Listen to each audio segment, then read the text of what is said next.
Hi, it's Christy of So to Speak, and welcome back to the So to Speak Closet series. I am thrilled to bring to you one of my favorite people in the entire world. He is an incredible asset to our community. He is a remarkable artist and just an all-around fabulous human.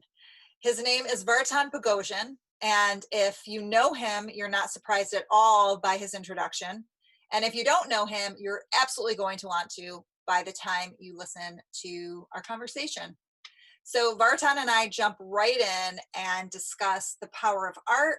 We discuss his process in creativity. We discuss how to be creative and to be a business owner, or to be able to wear the left and right brain equalizing caps so that you feel grounded in your art and are able to feel a sense of connection to your art, but also a connection to how you can maybe create a business out of it, or at least sell it if that's something that you're interested in.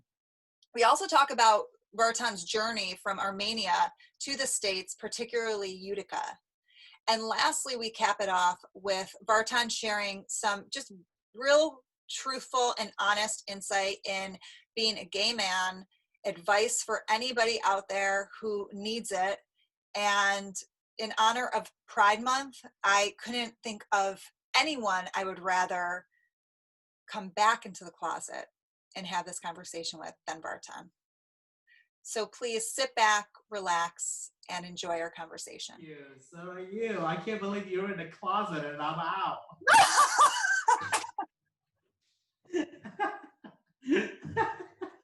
Oh my God. Thank you so much for coming back in the closet. Like, this is anything for you. You know that. Anything. Such a big deal. And you look so damn cute in that yellow, by the way. Just saying. Thank you. Thank you. How are things going with you today? They're great. You know, I just got my eyebrows done for the first time in 4 months. So life can't, it's only going to go up from here. Like, you look beautiful. Yes. You have to recommend one for my eyebrow too. No, your eyebrows make you, Vartan. All right. So you got to keep them, whether you like it or not. Some ladies who overplucked in the 90s would kill for your brows. So just like, grass is greener. I'm just going to leave it and just get over that. The phobia. It's not really phobia. It's just, growing up, people would always try to lick their fingers and push my eyebrow down. Anybody who came toward me and saw me, they will be like, trying to fix it. But with that sound, I hope. Did you just surround yourself in Armenia with people who didn't have boundaries? Pretty much. I mean, yes, of course. It's a communal living, really. There's no privacy. There's no boundaries or anything. Everything That's not. Yeah. Like, your mom's the only one. Sveta can do anything. I would have Sveta lick my eyebrows with her thumb. I mean, she's just the sweetest lady. That sounded so gross, but I meant it with all respect. Absolutely. Because we love her so. Oh my God, yeah. She's changed my life completely by moving in with us, because I never imagined that I would live with my mom. I mean, seriously, it's that's just something you don't do. I always wanted to be independent and all this, but then all of a sudden this woman moves in with me and Danny and changes the complete dynamics of my relationship with Danny, and then our home dynamics too. I mean, she takes over the kitchen, she takes over all of these chores and everything, and plants these beautiful gardens, and then she's like, okay, I'm out, peace out, take care of my gardens, I'm going to Armenia. Most importantly, do you guys keep them in good condition while she's gone and thriving? Or I have to. I mean, I because it's just like, I always feel like when somebody leaves you a plant or gives you a plant, it's like giving somebody your baby to take care of it. It's just so much responsibility because there's life in it. And then that's why I hate people when they give me flowers, especially orchids. Like, absolutely. They're like, oh, housewarming party in Orchid. I'm like, what the fuck, dude? I'm committed to this plant for the rest of my life. I mean, why would you do that to me? You But I have know? to say that it just shows a lot about your loyalty and commitment to things, that you do have very high expectations for yourself. You're right. You're right. Yeah. And So that comes out in the orchids. So I hear yeah, that like pressure on yourself, like, oh no, I have to keep this orchid alive. And if I don't, what does it say about me? well, that's right. Exactly. Plus, it's a relationship I never wanted to. I guess that yeah, I never want to give up in relationship. You know, anything. That's why I'm really good friends with my exes. I'm just like, you know what? No, I have a history with you. You're gonna be friends with me forever. Whether you like it or not. You like it or not. I'm gonna text you. I'm gonna call you. We're gonna go out for dinners, and I'm gonna hang out with you. So deal with it. And Jenny finds that really strange. But I don't, you know, I guess it's yeah, it's just um, about relationship. It's about commitment and history. And it's just there've been so many vulnerable situations where in every relationship that shaped me to who I am, and then all of a sudden I don't talk to this person, and I'll be like, oh, well, I am who I am because of this. I came out of it and it turned me into this person. So, like it or not, I'm here. Sorry. But You're speaking so much to like commitment in regards to just the non-traditional sense of commitment. yeah, yeah, So we think of commitment as like you and Danny commitment. But you're talking about like even though the relationships went a different way than maybe one of you planned in your past experiences, there's still a commitment to preserving what you guys had. absolutely.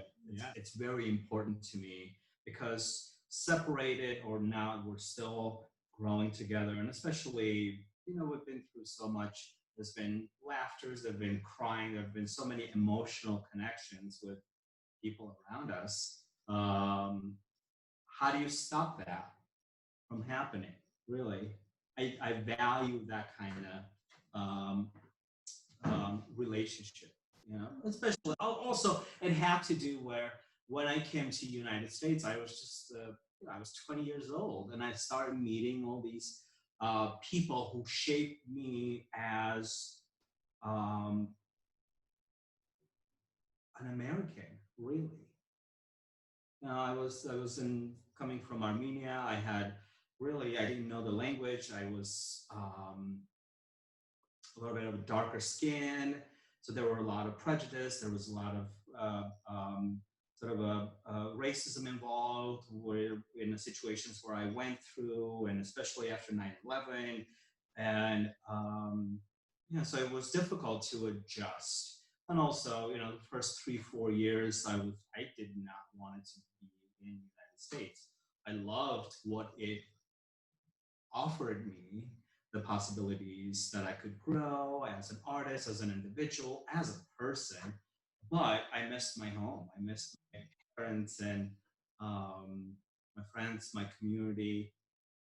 And then all of a sudden it changed, switched to completely different, um, I would say, platform where things were started to become normal and that reality turned into my reality and my new life here. And now I can picture my life anywhere else but here, you know? And you're one of those people that shaped this, my life here in Utica and in Four Elements, outside of Four Elements, friendships. And so I value that. So thank you. Thank you. That I feel the same in regards to, you know, when you meet people and you realize like, oh wow, this it never really changes in regards to meeting people at specific times when you need to meet them. Yes. And we met at a time that we both needed to meet each other, and Right. it helped both of us grow in our own, like, what we need, and so many different ways. You know, Right. you're such a you're just such a dynamic presence. I know you well, so I know you're much more of an introvert and a homebody.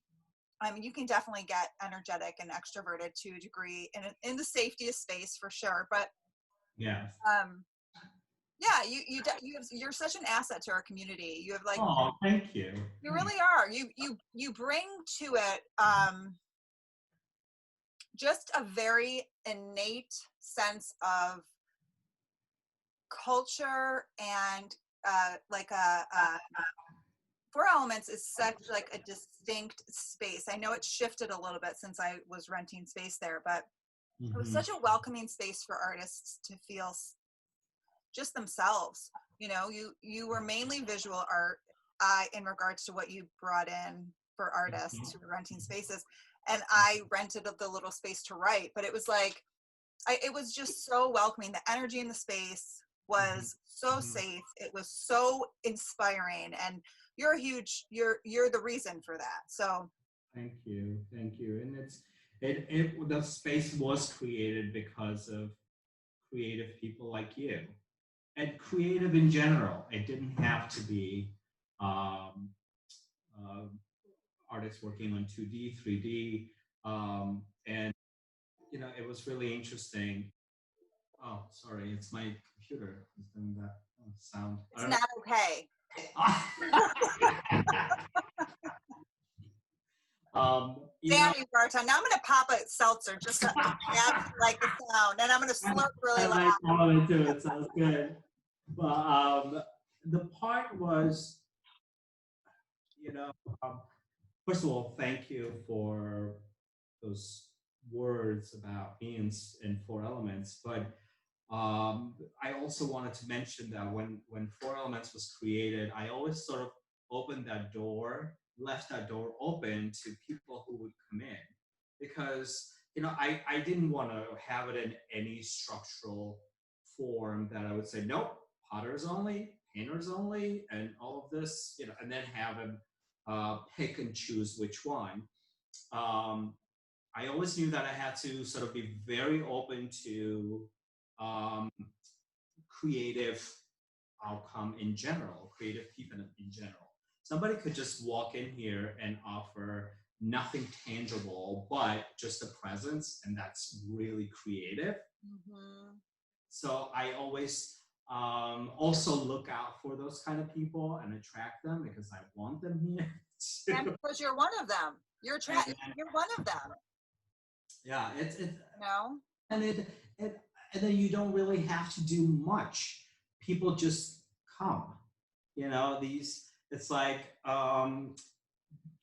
we keep talking about the attraction law and what you desire, and if you have a space that is open to so many creative people and ideas, if you wish for them, and then people find out, and then they just come and join. And then that's what's happening, and it has been happening for the past 5 years. And you were one of them, and an absolute treasure to have. And I feel like you haven't moved because your presence is still here. I still have your sticky notes that you would put on by your door. Yeah. And it would just say, things, just sentences that would inspire, and almost immediately inspire, because let's put all of this aside. Four Elements is a business. You have to run it as a business. If you don't, then it's going to collapse. Then Sure. the foundation of it, no matter how I look at it, it has to be on a solid ground, on solid numbers, and it matters. If you don't have that, no matter how much of this beautiful creative cloud you create, if that's gonna vanish, I mean, it will disappear. It will have a short life. So when I was having one of those moments where I'm like, shit, there's no money in a bank account and stuff, I would just, walk around and get one of your yellow sticky notes with just a simple sentence.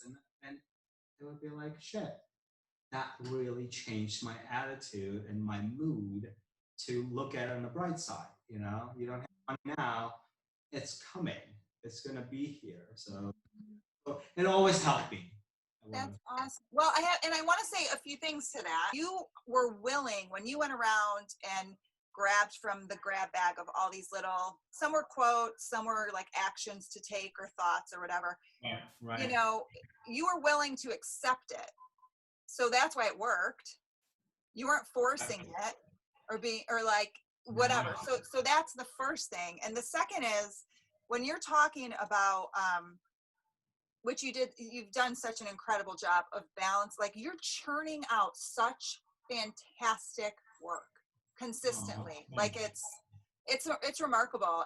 And I really don't mean to say that to embarrass you. I mean it because it is absolutely remarkable. And anybody who's seen your work agrees. Like I've not met one person who has not been completely in awe of your pieces. So there's just so much, they're alive. They're like breathing pieces of art. Which I want you to touch upon too for people who are not familiar, who might not be in the area or in the area and just not familiar about being a ceramicist and how you got into that. We'll touch that in a second. But before we go there, I just want to ask you, so super creative, very business minded, you're very grounded. Like you were saying, like you can't all be in the clouds. You have to have that root. So are any tips for any creatives who are feeling like, even if they don't want to start a business, but they just want to be making money and feeling grounded in regards to having a system or structure? Anything? It's so tricky because how do you teach someone business? It's I would say I'm a risk taker, and I always think of it this way. Well, and since I was a child, I was that way too. If I had 5 rubles, I would be like, I'm all in. If I have an idea, if I wanted to get something, I would put everything on the table and make it work. The same thing happened here. I saved up a little bit of money because, living in Utica is really inexpensive. I had a house that the mortgage was $400. I mean, come on. Like, seriously, this is artist heaven. You don't have to, we're all struggling, but mortgage is really inexpensive. Anyway, so I was able to save some money. And then when Four Elements came up, I saw the space, and you were just talking about the energy and history of this space. Immediately, I was like, boom, this is my moment, all in or nothing. So everything went in, all my savings, and then gradually it just started to, you're building a factory. So it's just gradually adding the, so to say, the equipment and everything, and then the wheel is starting to turn, and it starts to work by itself. However, I can't do it alone. So there's always this, well, it would have been really silly if I all went in.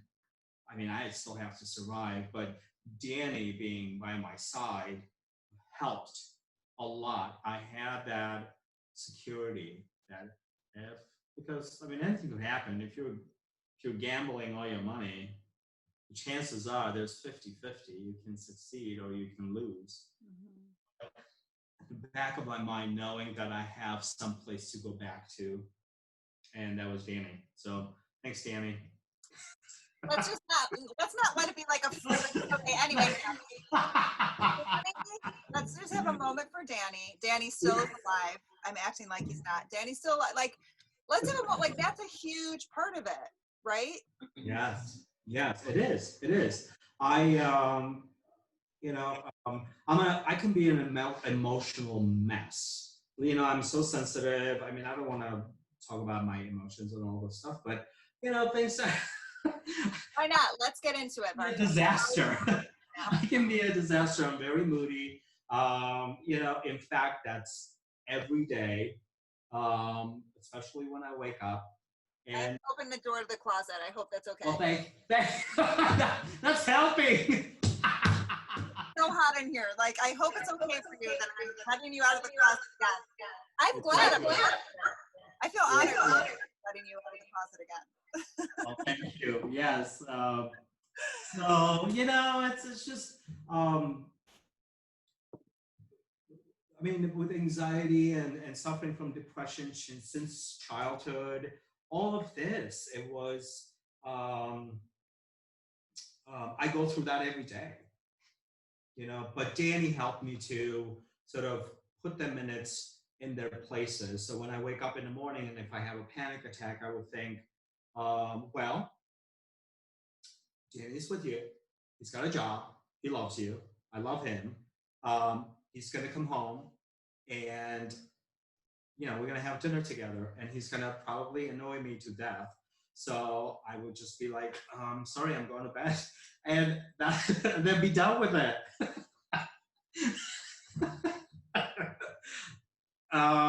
So because he's just so happy. Before when you know, people always say, oh, opposites attract, and I'm like, you know, it's a stupid thing, whatever. But in our example, we are complete opposites. This guy wakes up happy. I wake up miserable. You know, his first reaction is smiling and happy. My first reaction is I want to kill you.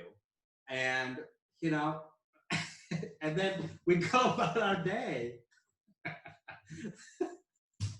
I know, it's just crazy. And then here we are. But he is a huge part of it. Um, Even some things that you know I the steps I should have done early on where I had the idea and I just went all in and he would be the one that would stop me and be like, no, don't do it, I don't want to do this now. Looking back, he's probably right. He was right. Not probably, he was right. It wasn't the right moment. Because I am all from my heart, I go in, but there's a lot of emotions attached to these steps that I take. And of course, you know, I work really hard to do this, but I'm realizing that I'm not immortal. I mean, it just takes out of my body and I mean, I'm getting older and the things that I could do is so much less now what I could have done at age 20. And Danny knows all this, so he stops me from doing it. And eventually I win, I do it, but you know, it's that's another topic, you know, because if I don't do it, I would rather almost like why do I live? Um, you know? That's the passionate artist of you. Why do I live if I can't do it? Why do I exactly? Why do I live? Why am I given this language if I can't express myself fully? Given these powers that I can build something or I could change things, and I want changes every day um, because nature is that way. We're part of the nature. Every day is different. Plants grow and change differently, and you know, and I have to change with it to be very dynamic and balanced with nature. If you don't, then what's the point really of living? So how does that, like, I can feel that from you, that nature is a huge inspiration for you. So how does that inform the work that you do? Oh gosh, yeah, it's well um it's really interesting because I mean whatever I create, my medium that I chose is so much part of the nature, from the medium where it comes from and how it's um so-called finished when it's completed. You know, it's just it's a lot that is. I mean, it's closely attached to the nature, and you know, for the past 20 something years I've been learning from it. And I still feel like every single time I make something, it's brand new learning experience. I have great respect to, this may sound weird, but moisture. I mean, when I was doing ceramics in Armenia, it's so dry. Things dry almost instantly, and it's very hard to catch on to.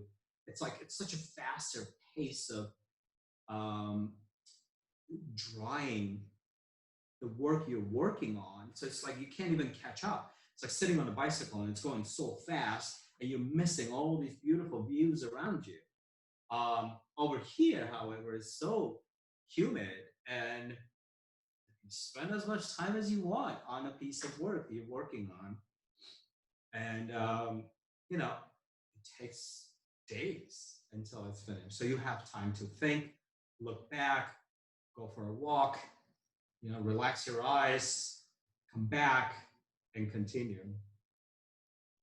And living in a country has totally changed my understanding of nature, the views, being on the right spot.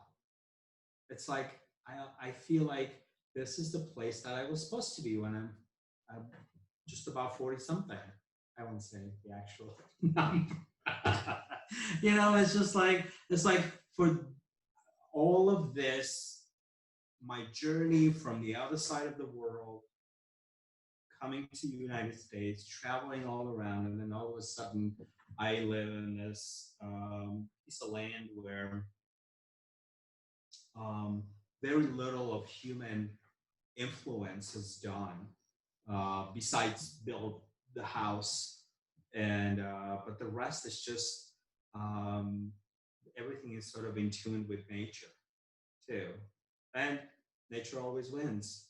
No matter how much I try to manipulate and cut the lawn, clean the flowers, weed them out, and everything. Yeah, no, you can't catch up. It always takes over. It always tells you, you know what, I'm more powerful than you are. Just let me do my thing. And I guess you just have to let it do its thing. So And it's, yes, I love your perspective on looking at the benefits of nature, like moisture. Who would have thought that? My sister has very curly hair. She would hate this conversation. She hates humidity. She despises it. That's why she lives outside of Philly, where it's not as humid as it is here. But then there's keratin for that, and that's a whole other conversation. But when you said moisture, it was the first thing I thought of. Like, ooh, Lori's gonna hate this conversation. Well, no, maybe she'll be excited about it. But just, I love the idea. I love the idea that moisture gives you time. yeah. That it provides you time. Like, that's such a beautiful way to appreciate nature. Oh, absolutely. It's literally just water. Water makes everything, live.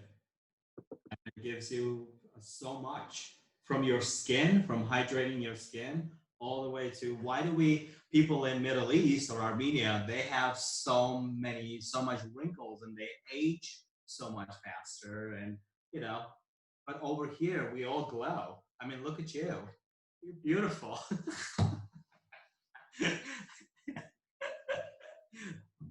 Well, I also have sun glaring at me from a window. Yeah. Oh, beautiful. Do you have like a clear moment where you realized that you loved being, what would you call yourself? A potter, an artist, a ceramicist? What? An artist. An artist. Yeah. It's really hard to say because it all had to do with the piece I was creating. Even going back in time, there was a moment, let's say my first piece. I looked at it and I immediately fell in love with it. But then I created another one that made the first one look like crap. I look back and it was so crude, and it was like, I was like, did I make this? I like this, I guess that hunger of doing more and progressing and keep doing and keep doing. And it was really obvious from early on that I was going to stick with arts. Ceramics came later on, but painting and drawing was, I was introduced early on. I was 14, 15 years old. And I knew immediately this is it. This is something that I would love to do for my entire life. And of course, there were so many um, situations where, I had to choose a career.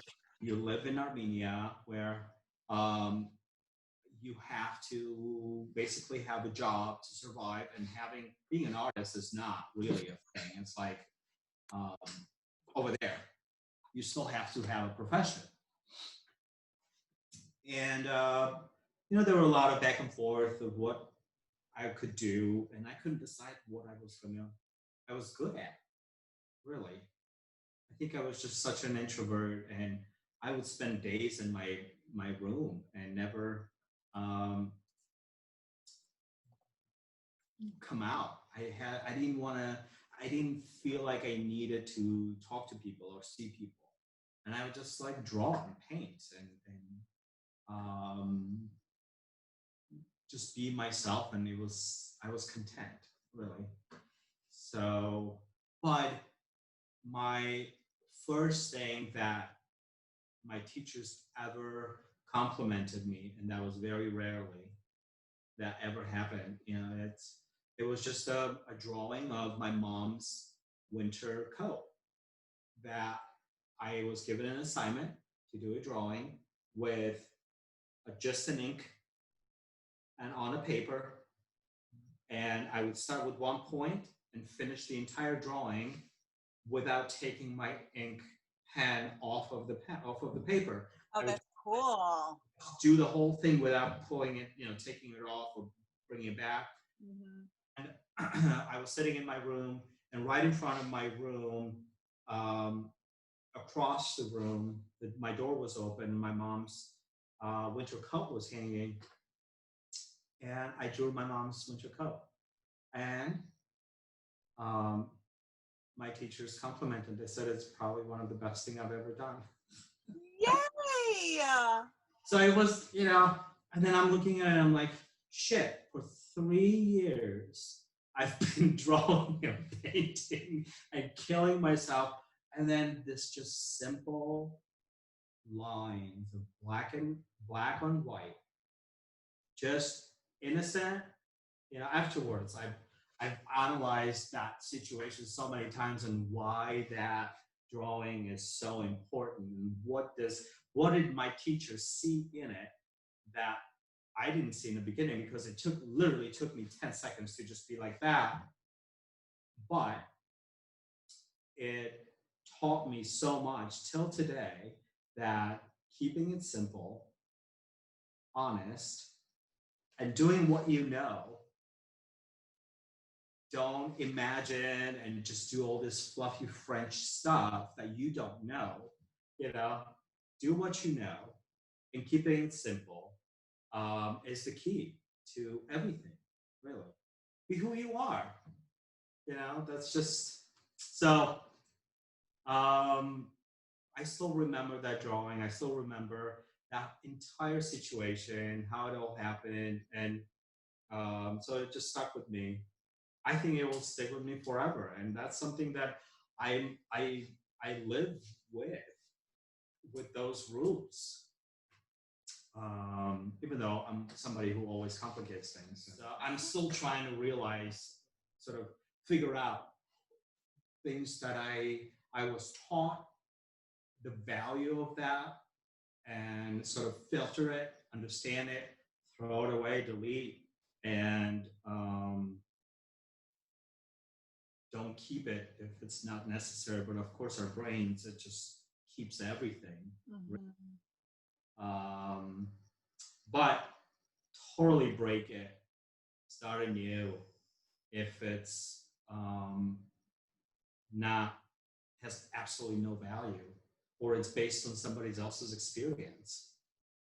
You know? So you said when you were talking about what like the rules from drawing Sveta's coat, and Yeah. you had such a great response from your instructors, and you tried to remember those very clear rules for yourself, for lack of a better term. And one of the things you said was, do what you know. Yeah. So can you speak to doing what, like there's a fine line between doing what you know Yes. because that's building momentum, and doing what you know because that's your comfort zone. Right. Right. I guess it's honesty. Doing what you know is when you're vulnerable and you're honest and what you want. Honest at that moment. You know, it's really tricky because um, so many of social structure reflects on us how we want to represent our artwork, or you know, if we want to do a full frontal, then we always think, oh, is it appropriate, how would people react to it, and all of this. It's the same. If Okay. I feel that I want to draw a penis, I want to draw a penis and I would draw it, you know, and then have people to look at it. And the same thing if it's um, uh, you know, you're drawing a nude, you have to draw a complete nude. That's honest. That's basically what you see and what you do. Okay. Can I Uh, pause you for a sec? I just want to make sure I'm following you. So are you kind of going down the road of um, if you're going to drawing class where it's a figure drawing class, so the model's obviously nude. Am I hearing you right that when you're talking about like the do what you know, yeah, honest about what you see? So like don't put blinders on if you're uncomfortable. Is that kind of where you're going? that and also what you feel too at that Okay. moment. So if you're in rage, then that's do that. Yes, you're going to view the figure differently through that lens. Or if Right. you're sad, or if you're really excited, or Exactly. whatever, if you're having desire, like whatever it is. Oh, Yes. I get Yes. it. I get it. Yeah, yeah, yeah. And also the other thing, the other part of this, do what you know, means that um, all of your experiences that gotten you to this point, you've learned so much from your mistakes, from your basically this is your road have gotten you to this point. So put that in your work, Yeah. really, rather than I always have always have sort of a thing about influences. Like I try to stay away from people's work. Like I look at it and then I get influenced and I want to do work like that because Totally. and then I'm like, well, am I losing my voice? Is this something that um, is going to change my entire direction Mm, from this point on? You know, um, or shall I just not do that and just trust my instincts and my um, view of how so far where I've gotten to and just do that. And as of right now, I've tried to basically stay from things that are, well, that's just in the situations where, you know, I know that it's going to impact my work. I try to stay away from that because I feel like I still have things to say how I want to say it in my own language without any influences. Um, so I'm just gonna just ride that road a little bit because it's so strange. I mean, with us artists, you know, this too. We see an artwork and it's so beautiful and it's so influential and it's just like it consumes you. Then, to be honest, your life changes. That's it. There's no going back, especially when it's art related. I also a book. You read a book, and there's no turning point really. That person's ideas, stories it's already changed you, and that kind of scares the crap out of me. Oh, tell me more about that. Why? I feel like I lose a little bit of me if I get consumed too much, and I do. It takes me a long time to do what I was influenced and go that direction, and then coming back is hard. Okay. But do I really need to come back? Is it going back in time? Is it that? Or going back to basics and starting it over, you know? Can I share a perspective with you on that? Like a different Yeah. perspective on that? Yeah. I have so many questions. I was writing down all these different questions for you about this.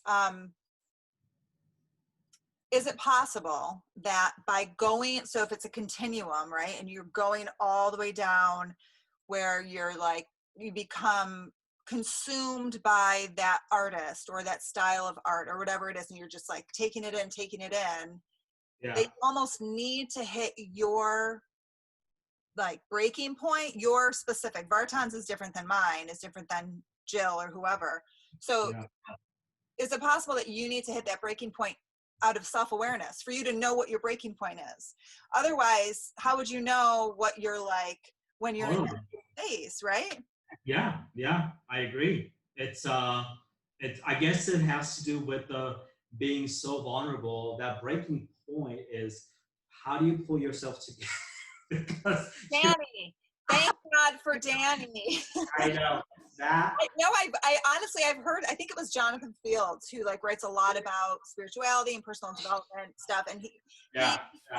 I'm going to butcher it, but he basically talked about having, I think he named it something, but it's like that person so that you could fully go into that project or fully go into that breaking point so that they can pull you back. And it would be great to feel like, oh, I'm self-controlled enough to bring myself back, but it's the beauty of relationships too.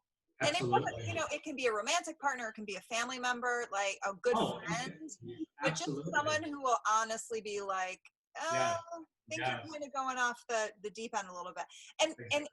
And you need to get to that breaking point because someone else might be like, Vartan, you're going off the deep end, and you could not even be close to the deep end. So you could just be like, if you think that's my deep end, you've seen nothing yet.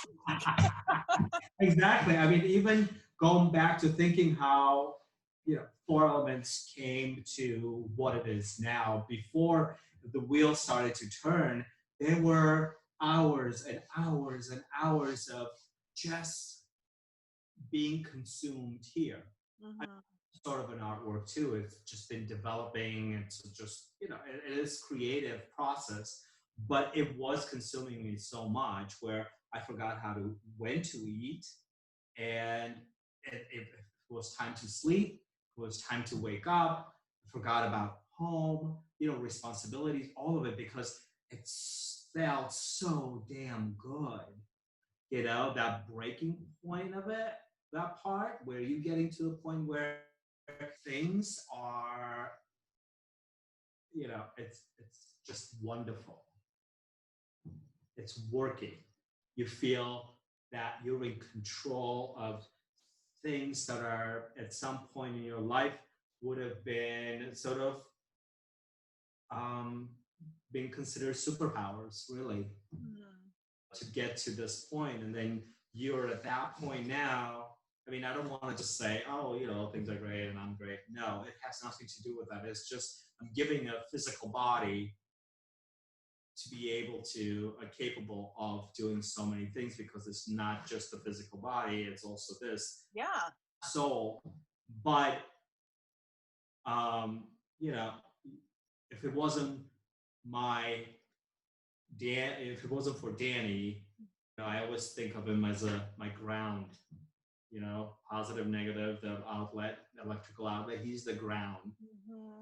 For that, you know, my energy will just travel 1,000 miles and then just vanish like lightning, you know, in a way. So yeah, maybe you have to do that breaking point and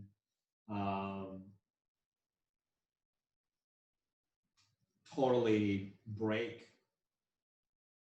and pick yourself up and do it, which I feel like has been just a couple of times in my life here. So, and it's really important to do that too. I think it's the story of rebirth. That's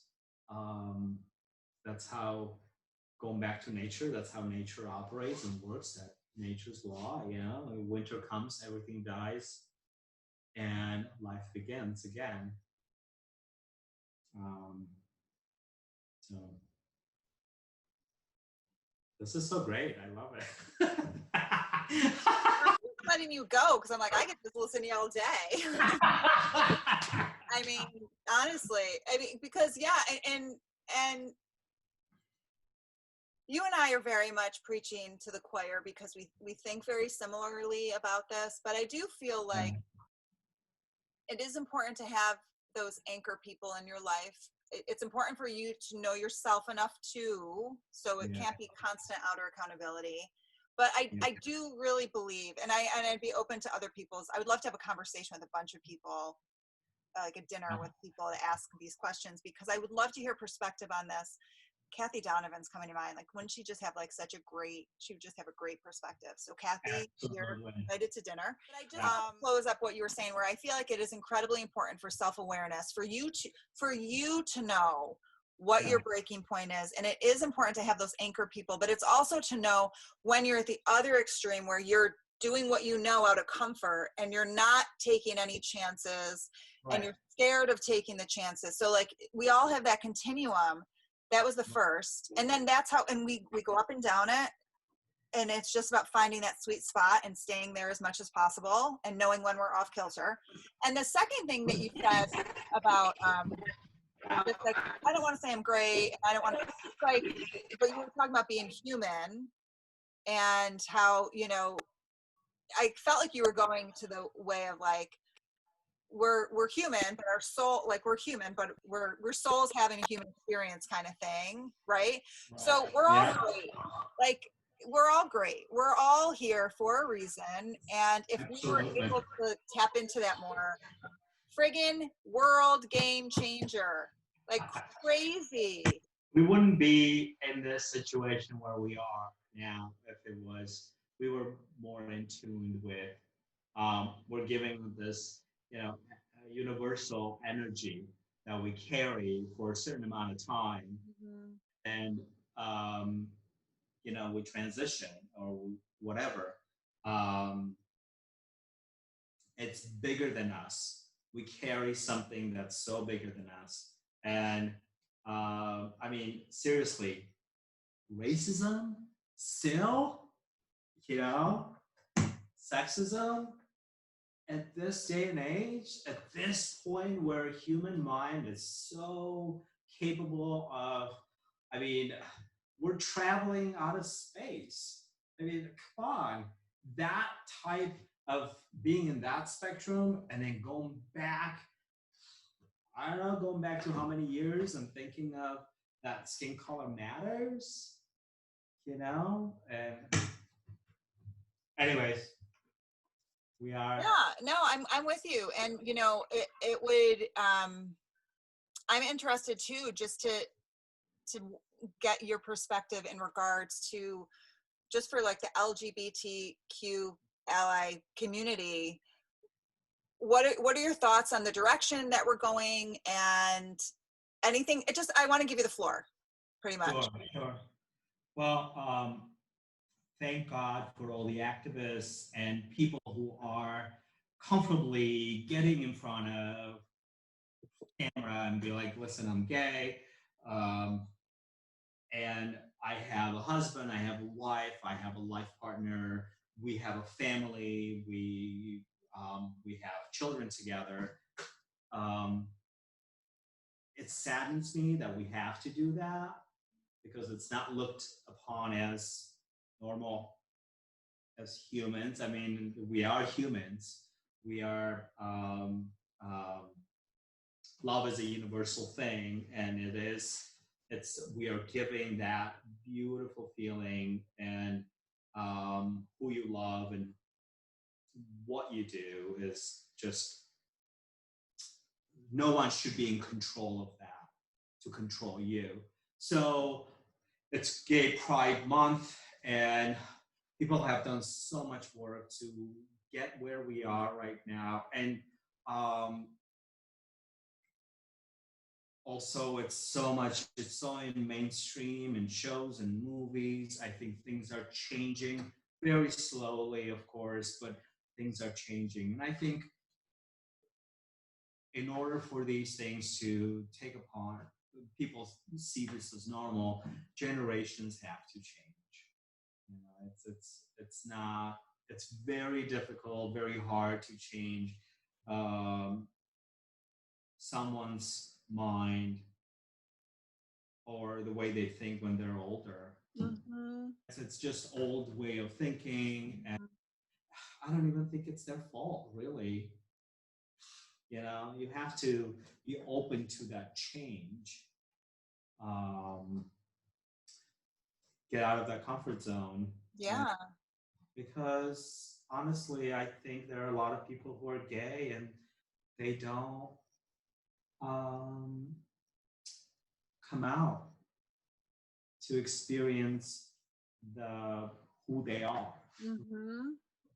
Can you speak to, so you said two things, and one of them is, I just hear so much compassion, like compassion for the generations who are involuntarily ignorant and unknowingly ignorant, and compassion for people who are born into families who have these closed-minded perspectives, and so they're these babies that are just born into this world that's very tightly bound on belief systems. So there's so much compassion. I hear that big time. And I wanted to just ask, like, in regards to anybody who may be listening, who may be just young men, women, older men, women, whoever, trans, like, just to be able to come out, to any advice that you have, any honest feelings that you had maybe when you came out, like anything that you feel would be helpful.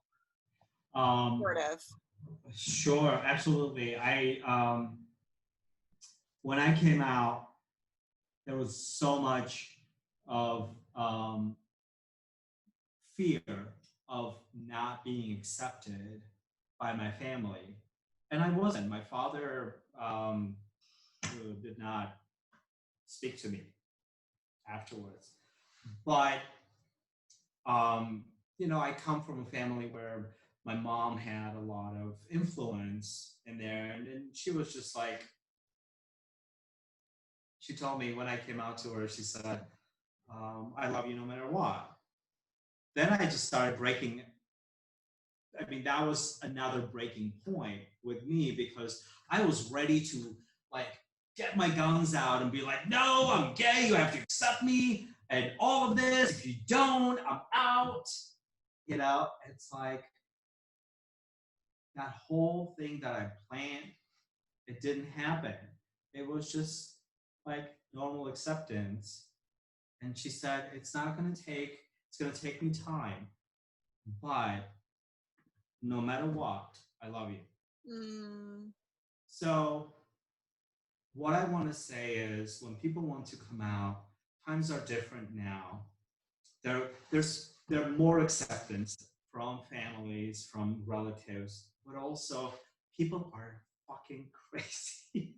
You have to be very careful. You have to be very careful about your surroundings when you wanted to do that. just think about it, about your safety. Mm-hmm. I hear so many instances and situations where gay and lesbian and transgender and so many of people that are different, they get beat up, there's violence, there's so many things. I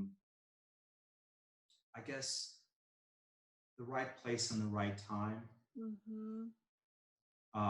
Because I mean, you don't want it to, yeah, safety is number one. You want to be able to function.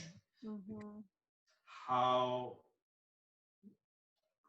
no matter how, whatever you do, you say, you're going to be bruised in so many directions. I mean, people, one will accept you, one wouldn't. Um, they might throw you out of the house.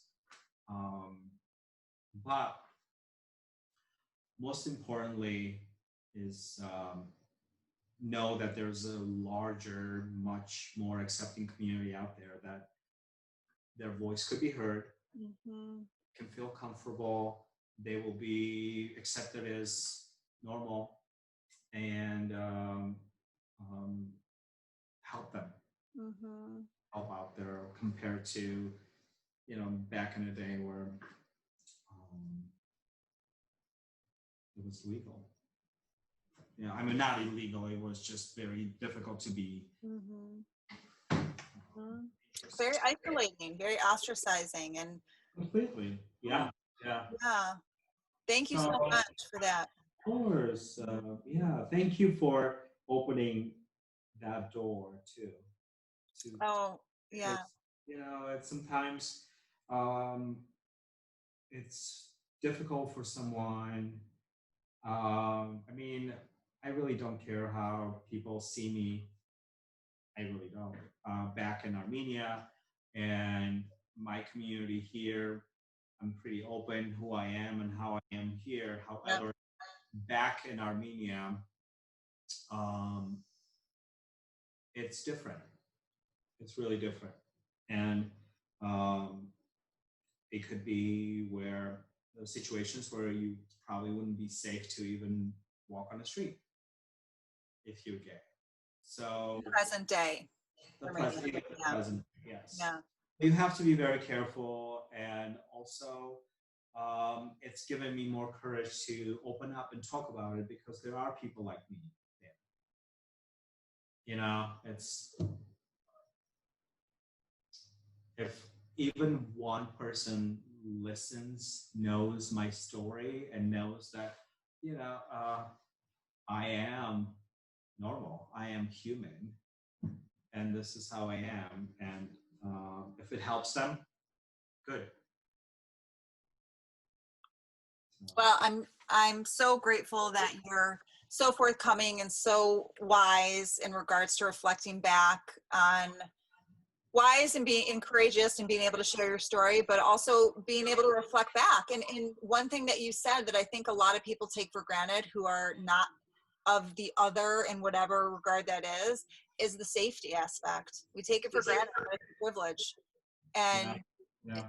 it's really important. I want to just highlight that in regards to anybody who's listening that just is feeling like overwhelmed and wherever they are in that space, and just to first and foremost find a safe place, a safe person, a confidant. Yeah. With that being said, are there any organizations, local or otherwise, that you would throw out there right now? I can look them up. Yes. Oh, absolutely. The Q Center, the Age Resource Center. Which is local. Q Center's local. They're all local. Yep. Exactly. They're all local. Great people to work with. They have so many resources that anybody could reach out. If they reach out, they will help them. They have groups that they facilitate here locally in Syria. Yeah, there's help out there, and there's not only help but also people that listen. Yeah. It's see you, right? see you, exactly, and see you, and no matter, and you might get a slice of pizza out of it too. So like, hook, line, and sinker, done. And see you and you get pizza out of it. Yeah, you get pizza. Exactly. And also, I want to mention that anybody who would like to talk, I am there for them. Mm. Vartan is one of the best listeners ever. Oh, Like you're just fantastic. And you're so honest with your response in like a loving way, but you're honest. You're just so not a bullshitter, which is what, you know, I love straight shooters. So like, that is just, yes, yes, yes, yes.